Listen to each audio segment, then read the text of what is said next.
ప్రతి మానవుడు రోజు పని ఒత్తిడిని ఎదుర్కొంటూ ఉంటాడు. ఈ రోజుల్లో అనేక సమస్యల వల్ల ఒత్తిడికి దగ్గరవుతూ ఉంటాడు. మరి మన మానసిక ఒత్తిడిని జయించాలంటే ఏం చేయాలో విదురుడు ఈ విధంగా వివరించాడు. మానసిక ఒత్తిళ్ల నుంచి దూరంగా ఉండాలంటే మనస్సును ప్రసన్నంగా, శాంతంగా, ఆరోగ్యంగా ఉంచడం నేర్చుకోవాలి. మనిషి మరణాన్ని తప్పించుకోలేడు. అందుకే కర్తవ్యం అనే జ్యోతినందుకుని ముందుకి సాగిపోవాలి.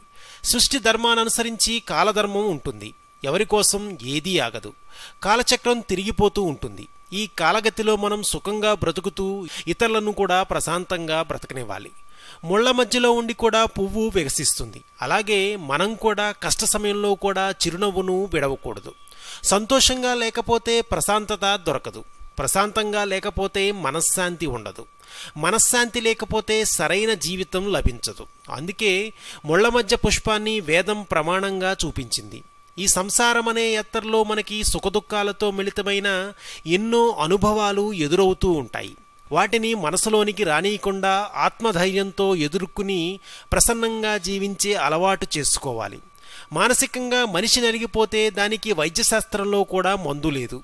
దీనులైన వారికి మాత్రమే ధనాన్ని దానం చెయ్యాలి. యవ్వనాన్ని భార్యకు మాత్రమే అంకితం చెయ్యాలి. యజమాని కోసం పనిచేయడంలో ప్రాణాన్ని సైతం త్యాగం చేయాలి. ఎవరైనా సరే భగవంతుని సన్నిధిలో ఒక పని చేస్తానని నిశ్చయించుకుని ఆ పనికి కట్టుబడి ఉండాలి. ఎవరికి పడితే వారికి డబ్బుని దానం చేయకూడదు. అర్హులు, పాత్రులైన వారికే దానం చేయాలి. కొందరు విలాసాలకై యాచన చేస్తారు. దొరికిన డబ్బుతో జూదగృహాలకు, పానశాలలకు, వేశ్యవాటికలకు వెళ్తారు. అటువంటి వారికి కాకుండా నిజంగా అవసరం ఉన్నవారికి మాత్రమే దానమిచ్చిన ధనం సద్వినియోగం అవుతుందని అంటుంది శాస్త్రం. ప్రతి పురుషుడు భార్యకు ద్రోహం చేయనని ప్రతిజ్ఞ చేయాలి. చేసిన ప్రతిజ్ఞను నిలుపుకోవాలి. యవ్వనం భార్యకే అంకితం ఇయ్యాలి తప్ప పరస్త్రీలతో, వేశ్యలతో గడపరాదు.